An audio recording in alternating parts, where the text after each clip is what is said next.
Welcome to Fun with Annuities with your host, me, Stan the Annuity Man, America's annuity agent. Can annuities be fun? Can contractual guarantees be fun? Absolutely they can. Find out the brutal facts about annuities with no sales pitches or high-pressure nonsense. Just the brutal and factual annuity truth, which is all you need to hear. Let's have some fun with annuities, and let's have that fun start right now.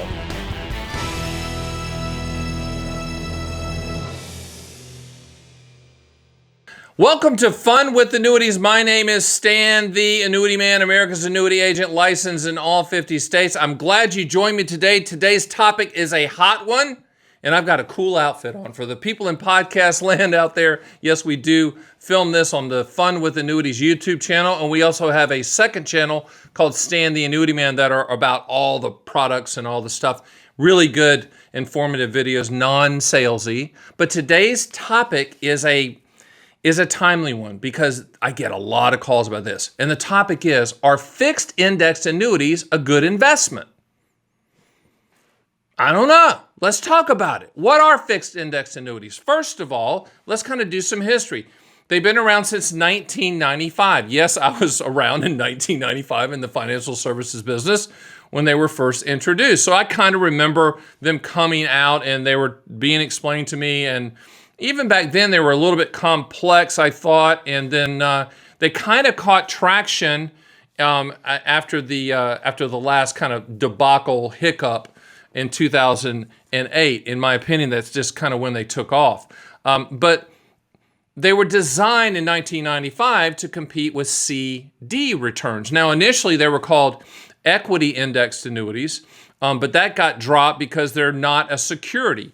Fixed indexed annuities, regardless of what you've been told about market returns on it, no, they're not. They're not securities. They're regulated at the state level, and they have to be approved at the state level. And in order to sell them in a specific state, you have to have a life insurance license in that state to sell it. So obviously, I'm licensed in all 50 states. I have a life insurance license in all 50 states. And I'm able to sell all types of fixed annuities. But there's all types of fixed annuities. I mean, there's a fixed rate annuity, also called a multi-year guarantee annuity. There's a single premium immediate annuity, a deferred income annuity, a qualified longevity annuity contract, and then there's a fixed index annuity. Now, the multi-year guarantee annuity is a CD, is the annuity industry's version of a CD. I mean, it looks like it, it works like it. I mean, it's pretty close because you lock in a guaranteed interest rate for a specific period of time. But the indexed annuity has become a very controversial product, and it's unfortunate because people say, is it too good to be true? Is the indexed annuity sales pitch I'm hearing too good to be true? And I'm like, yes, it is, but the product's pretty good. It can be good if you understand how it works, not how it's pitched. Because the current pitch out there, too many of them, not all, but that's majority I hear, is market upside with no downside, or market upside with principal protection. If that was true, I mean, truly, you have to just think for a second and put on your smart cap and don't be the rube at the table in Vegas, like they say. If you don't know who the rube at the table is in Las Vegas, it's you. Which rube means sucker. If the product could consistently deliver market returns year after year after year and protect the principal, then the Fed should only buy indexed annuities. I mean, think logically for a second.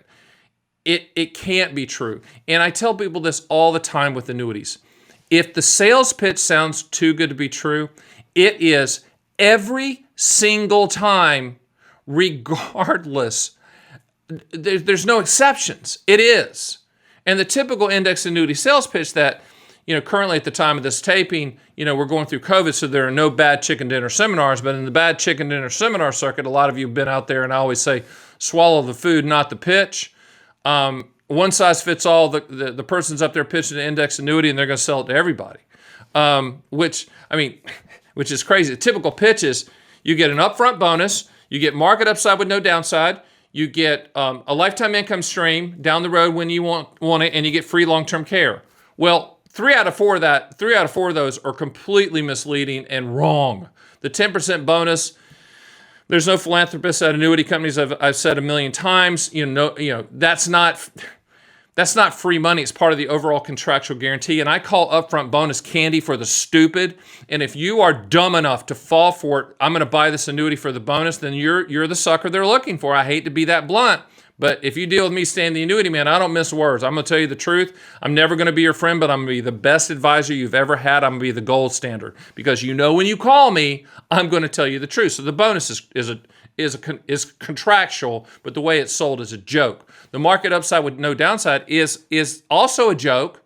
And I don't care what back-tested, hypothetical, theoretical, projected, hopeful agent scenario, unicorns chasing the butterfly type scenario they're showing you, you're not going to get consistent market returns. I know that's what they want you to believe, but that's not the way the product is designed. So market upside with no downside, blown up. The lifetime income is legit. It's an income rider attached to an indexed annuity, but there's no income rider better than the other one.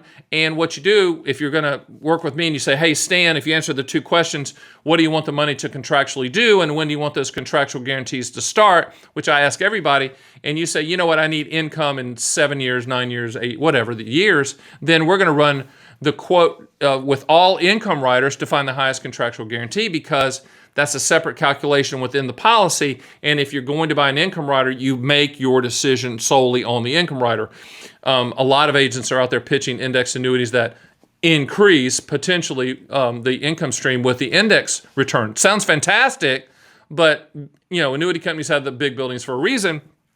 They're not going to give that away. They significantly and drastically lower that initial payment if you want to get one of those types of annuities. But people buy the dream and they're like, well, my index annuity increases with inflation. Yeah, but it's going to take you 8 to 10 years to make up for the drastic lowering of that initial payment. And then the last part of the sales pitch is free long-term care, which is garbage because, long-term care is a health insurance product. Fixed index annuities is a life insurance product, so that doesn't mesh. What they're talking about is a confinement care rider that's a guaranteed issue, and in the South we call it if you get sicker, you get your money back quicker. What they do is they double the income stream for about 5 years, most of them, which is fine. That's fine. It's a guaranteed issue product, but it should only be used as supplemental coverage and never as a replacement for traditional and very good long-term care coverage. It's supplemental coverage, but the reason it only pays out 5 years is when you qualify, and typical qualification is, in the realm of you can't feed yourself and clothe yourself, bathe yourself, that type of stuff. First of all, life stinks. Second of all, you're going to live an average of 3 years and a maximum of 7. So that's kind of the pitch you're going to hear. And I got a call today and it was hilarious. The person had been pitched an indexed annuity. I said, we'll go over that and that's fine, but I asked him the two questions. What do you want the money to contractually do? And when do you want those contractual guarantees to start? And the answer was, well, Stan the Annuity Man, America's Annuity Agent, we need income and we need income to start immediately, like in 30 days. That's not an indexed annuity. That's a great example of trying to fit a square peg into a round hole. Under that scenario of lifetime income starting immediately, that's called a single premium immediate annuity. Why did that agent not show them that? Because the single premium immediate annuity commission is drastically lower than an indexed annuity commission. By the way, all commissions with all annuity types are built in and hidden from the consumer. But understand that the more simple the product, the lower the commission. The more complex the product, the higher the commission, or the longer the surrender charge, the higher the commission. So that's the reason that regardless of what I told the guy, I said, if you would have said to the person, well, I've got a sore throat and I got a sprained ankle, what should I do, Mr. Advisor? What should I do? What product should I buy? They'd say an indexed annuity. They're not even listening, a lot of these guys. They're just selling indexed annuities, which is unfortunate because once again, it's a good product. The way that Stan the Annuity Man, America's Annuity Agent, top independent agent in the country, licensed in all 50 states, and I've been doing this a while. One of our ads that's running out there, I love it. It says, talk to someone with 30 years experience, me, or, because I'm in the ad, right? Talk with someone with 30 years of experience, not some 30-year-old. Not some person that's just selling indexed annuities, and just got their life insurance license. I mean, the way that we use them, I think, is the way that they should be used, as an efficient and cost-effective delivery system for the income rider guarantee. So under the scenario of what do you want the money to contractually do and when do you want those contractual guarantees to start, if you said, I need income to start in 7 or 9 or 10 or 5 years, that's an income rider attached to an indexed annuity. Now, do we get caught up in all of the spreads and caps and participation rates and all that stuff? No, because drawing a line down the middle of a page, all for you podcast listeners out there, I'm doing this for the Fun with Annuities YouTube channel watchers. Draw a line down the middle of a page. The right-hand side is the income rider side. Left-hand side is the index option side. We could care less about the index option side. All we care about and make our decision is the income rider side, because we know that two things are going to happen on the index option side. Number one is the fixed annuity. You're not going to lose any money. Okay, that's great. Number two, you're going to get CD-type returns or MYGA-type returns. That's fine too, but you're not going to knock the cover off the ball and get market returns. When people call, and I had to call today, a guy called me, I asked him the two questions. What do you want the money to contractually do, and when do you want those contractual guarantees to start? Now, he gave me an answer that I hear a lot. I would like a reasonable rate of return. I'd like for it to start now. So one more question. What's a reasonable rate of return, Chester? And the answer was, 7 to 9%. I'm like, 7 to 9%? What are you talking about? It's not going to happen with index annuities. I don't care what they show you. I don't care the back-tested stuff. And in some states, by the way, showing back-tested numbers is illegal. I think it should be illegal in all 50 states. I mean, to look backwards and say, well, if you'd done it 10 years ago, come on, man, you're smarter than that. Don't fall for that. And the other thing that's happening in the index annuity space, which I do not like, are these indexes that are made up out of thin air, meaning that the annuity company they're back testing for a return. Once they find the return with the basket of investments, then they name it, they put a name on it, and they put it in the indexed annuity. I'm not saying there's bad intentions, there's not. But you can't then go say, well, if you'd owned this index 10 years ago, you'd have made this. Well, it hadn't been around but for 6 months. How could I own it 10 years ago? I understand the semantics that they're playing, the word games, but it's misleading to the consumer, period. And the other thing I tell people all the time about index annuities is, let's just say you bought an indexed annuity that has a 10-year surrender charge. And a lot of them have 10-year, they're either around 7 to 10 years, but a lot of them are 10 years. First of all, the commission's really high, but then it still could be suitable and appropriate. But I'm just saying, if someone's just saying, this buy the index annuity, there's a reason. They got a car payment and all that stuff. But you buy the 10-year product. It has a 10-year surrender charge, and it has a 1-year option on let's just say it's the S&P, like the old days. The S&P 500 is a 1-year option, contract anniversary date to contract anniversary date. Okay, what you really own is a 10-year surrender charge with a 1-year guarantee. I pause for a second because I want you to process that. Now, there are some index options that are 2 years in length and 3 years in length, etc. But even under those scenarios, let's just say you bought a 10-year surrender charge product with a 2-year option, okay? What did you really buy? You bought a 10-year surrender charge with a 2-year guarantee. You know what that guarantee is. The renewal rate history, I just did a podcast on this and got a lot of love and hate. Love from the consumer, hate from the industry. The renewal rate is really where the game's played with indexed annuities, meaning that first year or 2 years, if it's a 2-year option, that first year option, they can have a really good upside cap on it or a upside limitation. By the way, the limitations and the levers that are used to limit the upside are called caps, spreads, and participation rates. Now, I've done YouTube videos on that at Stan the Annuity Man YouTube channel. I've also written a book called The Fixed Indexed Annuity Owner's Manual, which if you go to my site and sign up for it, I'll send it to you for free. No one's going to call you or show up at your doorstep. I'm telling you, it's worth it to read that book. It's like 75 pages of the most brutal, factual indexed annuity truth ever. It should be required reading. It should be part of the policy that everybody, like if you bought an index annuity from someone else, I don't know why you do that and not use Stan the Annuity Man himself, but it should be part of the policy so people understand things. I've been told that, by the way. But I mean, the levers, the caps and the spreads, those can be changed by the annuity carrier, the carrier that issued the product, at the company's discretion without talking to me or without talking to you. So, do they change them? Yes. Do they change them sometimes drastically? Yes. Are there carriers out there that have a history of being fair to the consumer and to the annuity policy owner on renewal rates? Yes, there are some companies like that, and we certainly can work with you on that. But what I want to walk you off the ledge and make sure that you truly understand is that indexed annuities, fixed indexed annuities, are not market growth products. Now, one of the things that's happening in the industry right now is so many agents and advisors are using the word market that don't have the licensure to back that up. Because to talk about market products and give advice on market products, you have to have a Series 7 or a 63, 65, whatever. I mean, you have to have, really tough to get licenses. I know that because I used to have one.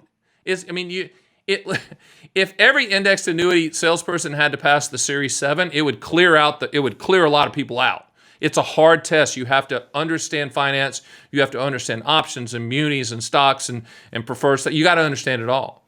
But to say the word market, and you don't have the proper licensure, that's where things are kind of running into trouble. When people say market upside with no downside, they better have the licensure to say that. They shouldn't be saying it at all because that's not how the product's designed.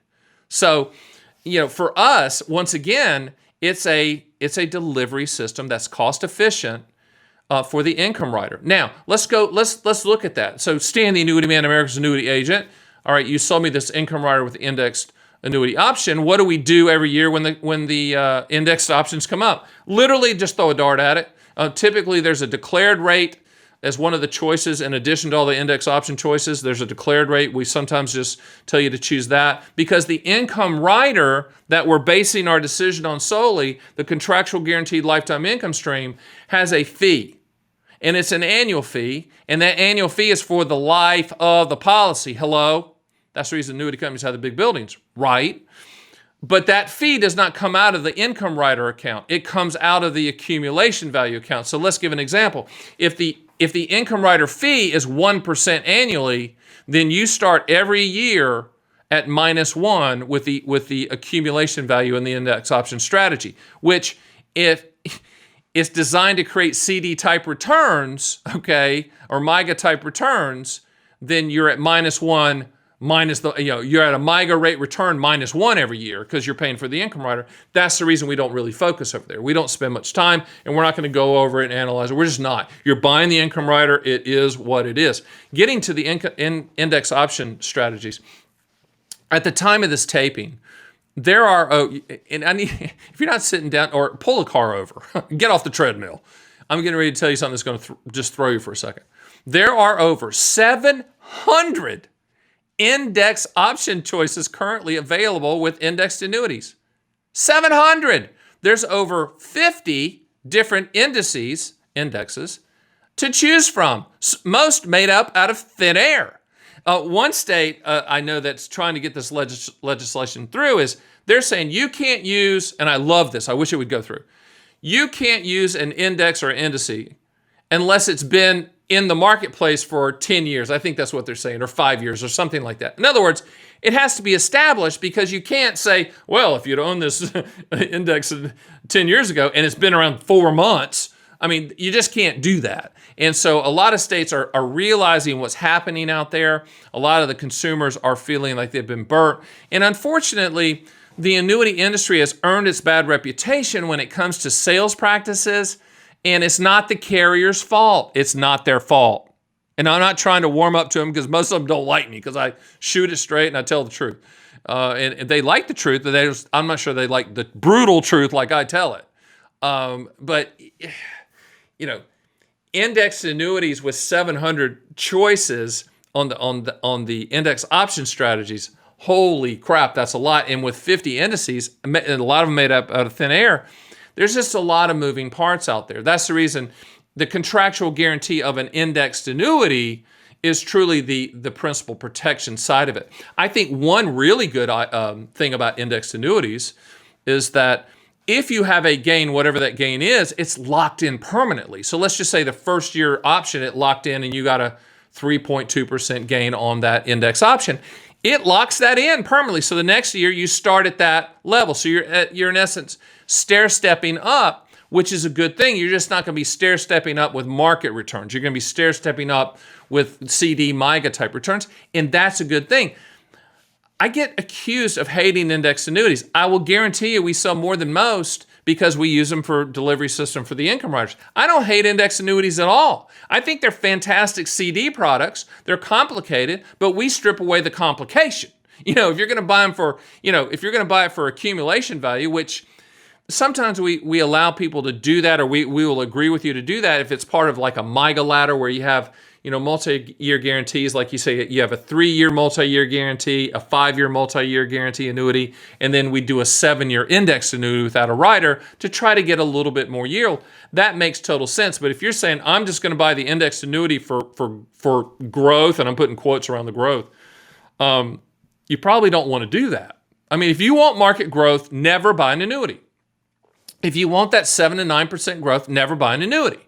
Now, a lot of the confusion comes as well with the income riders that grow by that or that increase by that fictitious roll-up amount of 7 or 8 or 9%. Sounds great. That's not Jimmy Carter. You can't get to the money. You can't peel it off. You can't cash it in. You can't transfer it. It can only be used, that growth, that high percentage amount, to lock in that lifetime income stream amount. It's used to calculate that first payment.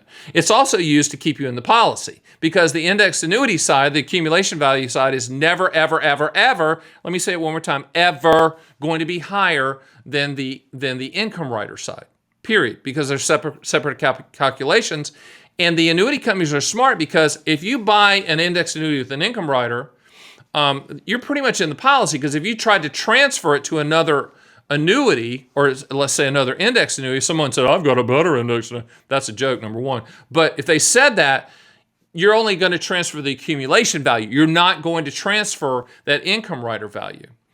Which leads me to a call I got today, which was really horrific. I had a call today from a really nice gentleman, and he was from the Boggleheads, the forum that's really smart investment people, and I'm on there for some reason because they know I'm going to tell the truth, so people always call me from Boggleheads. And he told me a story that his friend had bought an index annuity, and 3 years into a 10-year surrender charge, the agent made him, or suggested and did make him move to another index annuity and use the upfront bonus, which is which is candy for the stupid, to make up for the surrender charges, which, by the way, is illegal. I don't know how it got through. The agent must have fictitiously filled in the paperwork, but never, ever, ever, ever buy in an index annuity for the upfront bonus, and never, ever, ever, ever let an agent try to flip you out of that for an upfront bonus. They should lose their license immediately for that, and if they were caught, they would. If they were turned in from that, they would lose their license immediately, period. And if you're an agent that happens to be listening to me out here, please don't do that, because if I find out, I'll turn you in. No, I'm kidding. I mean, seriously, someone's going to turn you in. Somebody is going to be looking over your shoulder. And one of the things that I get a lot of people sending me, okay, here's what I own, but most of the stuff I get is, here's what I've been pitched. And one of the things that kind of kills me all the time is, with indexed annuities, some agents say, well, this is, I've looked at them all and this is the best one. Garbage. They're either lazy, or they can go on a trip to Bora Bora with their girlfriend or boyfriend if they sell enough of it, because there are incentive trips attached. These are commodity products. You buy annuities of any type, regardless of type, like you buy a plane ticket. You shop for the highest contractual guarantee and you lock it in. It's just that simple. And so, most people that come to me and say, well, this guy pitched this one product to me. You're telling me that the person only pitched one indexed annuity, and there's tons of them out there. You need to, if you're looking at indexed annuities, or say indexed annuities with riders, you need to see at least 3 different carriers with the same quote parameters for the same contractual guarantee. Do not let someone steer you into a product. Do not let someone say, this is the best one for you. No, translation is the best one for them. The other thing that I would encourage you to do is with indexed annuities, they are complicated. I don't care what anyone says they're complicated, and I have made them as simple as anyone on the planet with my videos and books. And again, go to my site, theannuityman.com, and sign up for my books. I'll send you my books. And at Stan the Annuity Man YouTube channel, I have a playlist. I've done hundreds and hundreds of videos, but I have an actual playlist of indexed annuity videos that I've shot. I mean, so make sure you do that. But what I was going to say is they are complex products. So I would encourage you, if you're really digging in and you want to read about the policy, the index option strategies and all that stuff, ask for a specimen policy. And I got a call the other day that a guy said, listen, can you send me a specimen policy on this index annuity because my agent won't? If your agent or advisor will not provide a specimen policy, then that person is not your agent or advisor. I mean, these are contracts. Wouldn't you want to read it before you own it? The only thing that's not going to be in there is your name and the dollar amount you put in.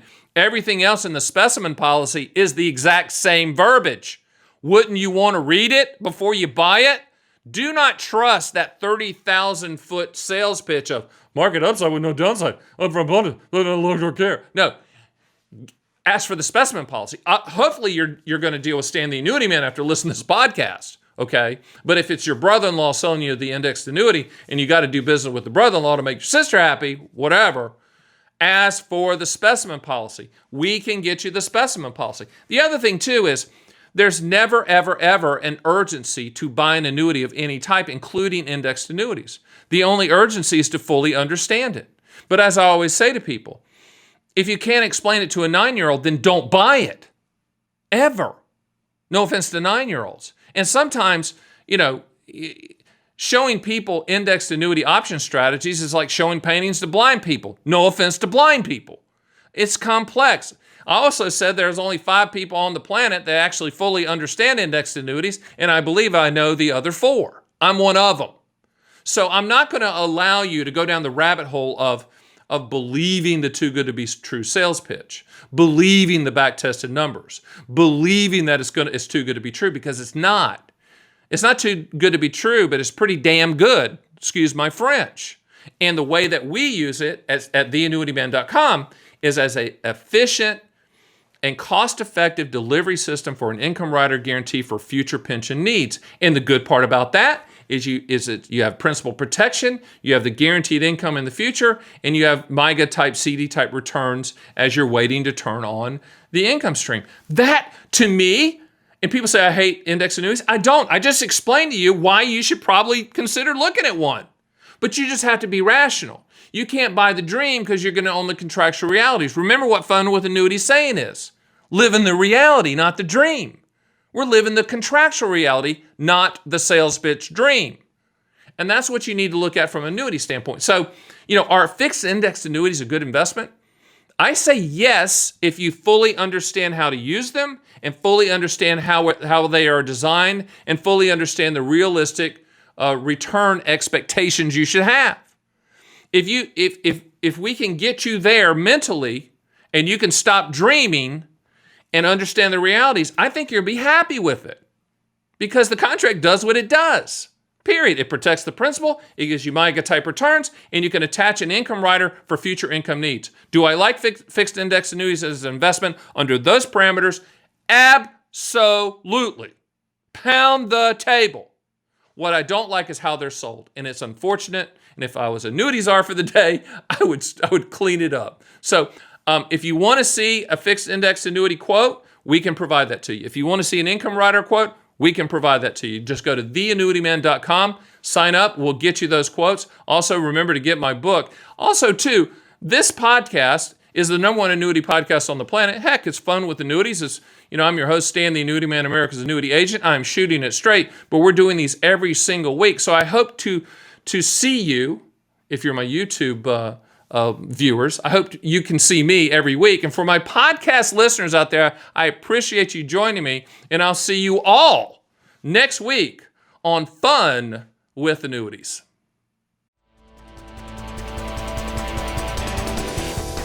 Thanks for listening to Fun with Annuities. Please hit the subscribe button and make sure to go to my site, at theannuityman.com, where you can run your own SPIA, DIA, and QLAC quotes and see a live feed of the best MYGA fixed rates in the country, and even get indexed and income rider quotes as well. You can also sign up for my 6 Annuity Owner's Manual books, and I'll ship them for free and under no obligation. I also encourage you to schedule a one-on-one call with me, Stan the Annuity Man, so we can have a full discussion of your specific situation. It will be the best brutally factual and truthful advice you will ever get, and that's one guarantee you should definitely take advantage of. So join me next time for the #1 annuity podcast on the planet, Fun with Annuities.